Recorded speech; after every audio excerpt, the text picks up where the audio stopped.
ప్రభుత్వ రంగ సంస్థలను ప్రైవేట్ పరం చేసి జేబులు నింపుకోవడమే ముఖ్యమంత్రి చంద్రబాబు నాయుడు నైజమని వైఎస్ఆర్ టీయూసీ రాష్ట్ర అధ్యక్షుడు పూనూరు గౌతమ్ రెడ్డి మండిపడ్డారు.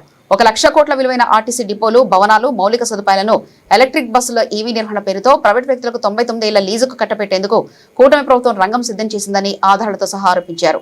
వైఎస్ జగన్ హయాంలో ఆర్టీసీని ప్రభుత్వంలో విలీనం చేసి ఆదుకుంటే చంద్రబాబు మాత్రం సంస్థను దివాలా తీయించేలా వ్యవహరిస్తున్నారని ధ్వజమెత్తారు.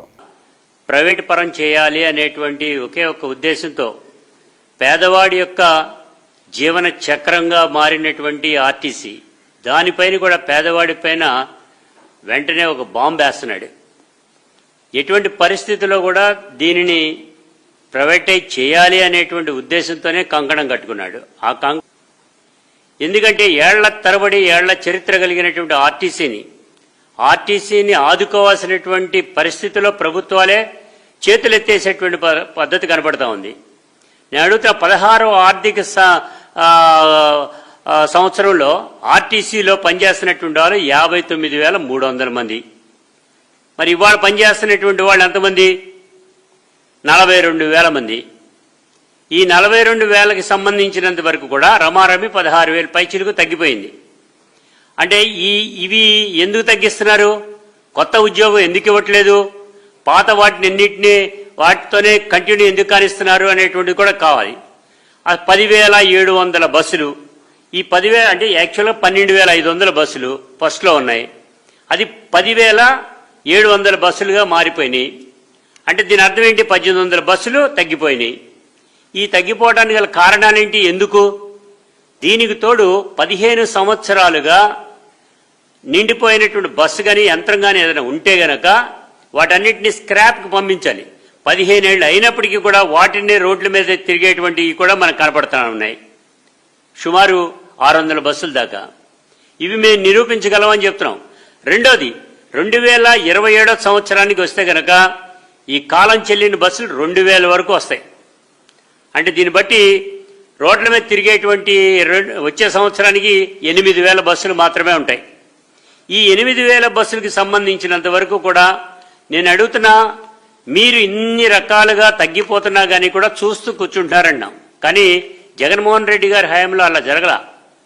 2023లో కార్మికులందరినీ కూడా డైరెక్ట్గా గవర్నమెంట్ ఎంప్లాయీస్ కింద రిక్రూట్ చేసేశారు. అంటే వాళ్ళని ఎమర్జ్ చేసుకున్నారు. ఎమర్జ్ చేసుకునేటువంటి సమయంలో కూడా ఆయన 700 కోట్ల రూపాయలు డైరెక్ట్గా ఇచ్చి 1,459 బస్సులు కొనాలని 700 కోట్ల రూపాయలు రిలీజ్ చేసి అమౌంట్ ఇచ్చి బస్సులన్నీ కూడా ఆర్డర్ తెప్పించుకోవడం జరిగింది. ఈ వచ్చినటువంటి సందర్భంలో ఇవాళ ఎలక్షన్ రావటం, ఎలక్షన్ వచ్చిన వెంటనే కోడ్ వచ్చిందని ఆపేయడం జరిగింది. ఈ ఆపేసిన సందర్భంలో ఇవాళ వాళ్ళ బస్సులు తీసుకొచ్చి మా నాయకుడు కూడా చెప్తా ఉంటారు, జగన్మోహన్ రెడ్డి గారు, క్రెడిట్ చోరీ అనేటువంటిది. ఈ క్రెడిట్ చోరీ ఆర్టీసీలో కూడా జరిగింది. కారణం ఎందుకు? ఏ బస్సులైతే ఆయన డబ్బులు ఇచ్చారో, ఏ బస్సులైతే తెప్పించారో అవి మేమే తెచ్చాము అనేటువంటి దాంతో ఇవాళ క్రెడిట్ చోరీగా వాళ్ళు మాట్లాడేటువంటి మాటలు చూసామంటే హాస్యాస్పదంగా ఉంది అనేటువంటిది కూడా కనబడతా ఉంది.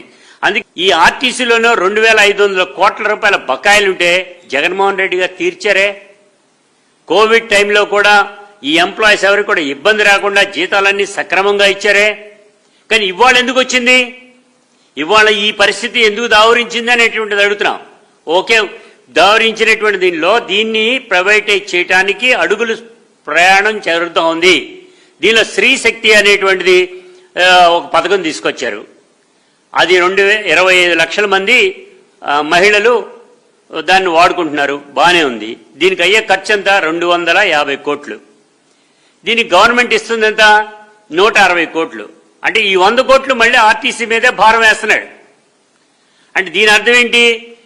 ఎక్కడైనా కానీ కూడా దీన్ని నిర్వీర్యం చేయాలి అనేటువంటి ఉద్దేశంతోనే తీసుకురావడం అనేటువంటి జరుగుతుంది. మరి ఇది బాగానే ఉంది. పర్యావరణానికి సంబంధించి లేకపోతే కనుక ఇతరత్ర వాటన్నిటినీ బాగుండటానికి ఈ డీజిల్, పెట్రోలు కాలుష్యం ఏర్పడుతుంది కాబట్టి కాలుష్య నివారణ కోసం ఎలక్ట్రికల్ బస్సు తీసుకొద్దామన్నారు. మరీ మంచిదే. ఎలక్ట్రికల్ బస్సులు వచ్చినటువంటి సందర్భంలో వీటన్నిటినీ మెయింటైన్ చేయడానికి ఒక 500 కోట్ల రూపాయలు ఉంటే చాలు. కానీ ఆ ఎలక్ట్రికల్ బస్సులు వచ్చేటువంటి దాంట్లో 1,450 బస్సులుంటే ఆ జూలై మాసంలో ఎప్పుడో మళ్ళీ టెండర్ పిలుస్తానంటున్నారు. ఎక్కడ ఏం చేసి ఈ లోపు ఏం చేస్తున్నారు? 12 డిపోల్లో ఈ ఎలక్ట్రికల్ బస్సులు వచ్చేస్తున్నాయి అనేటువంటి దాంతో అన్నింటినీ ఖాళీ చేయించేసి ప్రైవేట్ వాళ్ళకి అప్పచెప్పడానికి ప్రయత్నం చేస్తా ఉన్నారు. ఈ ప్రైవేట్ వాళ్ళకి అప్పచెప్పేటువంటి ప్రయత్నంలో భాగంగానే విజయవాడ, మన అందరికీ తెలిసినట్టు విజయవాడలో విద్యాధరపురం డిపో తీసుకుంటే ఖాళీ చేశారు. ఈవీ మిషన్లను ఏర్పాటు చేశారు. అనేక రకాలుగా వాళ్ళకి సంబంధించినటువంటి వసతులన్నీ క్రియేట్ చేశారు. అంటే దీని అర్థం ఏంటి? డిపోలే వాళ్ళకి ధారాదత్తం చేస్తున్నారు. అంటే ల్యాండ్ ఇస్తారు, బిల్డింగ్ ఇస్తారు, కరెంట్ ఇస్తారు, కావాల్సినటువంటి సౌకర్యాలు అన్ని ఇస్తారు. దీనికి తోడు గవర్నమెంట్ నుంచి వచ్చేటువంటి డబ్బులకి సంబంధించినంత వరకు కూడా ఒక ఈవీ మిషన్ కనుక పెట్టినట్లయితే గవర్నమెంట్ నుంచి 80 కోట్లు ఇస్తుంది. ఇంకో 9 కోట్లు కూడా పెట్టాలి. ఆ కోట్లు కూడా మన దగ్గర లేవు అనేటువంటి దాంతో ఈ రోజున ఇన్ని రకాలుగా తిప్పలబడి వాళ్ళు ప్రైవేటైజ్ చేయడానికి పూనుకుంది. రెండో విషయం, అసలు విషయానికి వస్తే ఏమవుతుంది? ఈ డిపోలన్నింటిలోనూ ఉండేటువంటి ఖాళీ స్థలాలు, బిల్డింగులు, విపత్రత్ర ఉండేటువంటి ఆస్తిపాస్తులు 1,00,000 కోట్ల పైన ఉంటాయి ఈ రాష్ట్రంలో. వీటన్నిటిని కూడా ప్రైవేటైజ్లకు ఇచ్చేసేయాలనేటువంటి ఉద్దేశంతో మొత్తం అన్ని కూడా పేర్లతో సహా బయటకు వచ్చినాయి. దమ్ముంటే ఏ మంత్రి అయినా కానీ రమ్మంటున్నా, ఆ మంత్రినైనా కూర్చోబెట్టమని మాట్లాడదాం అంటున్నా, అవసరమైతే కనుక మేము కూడా వస్తామని చెప్తున్నాం. మీరు ఎందుకని ఈ డిపోల్లో ఎందుకని వీరందరినీ కూడా ప్రైవేటైజ్ చేయడానికి చూస్తున్నారు?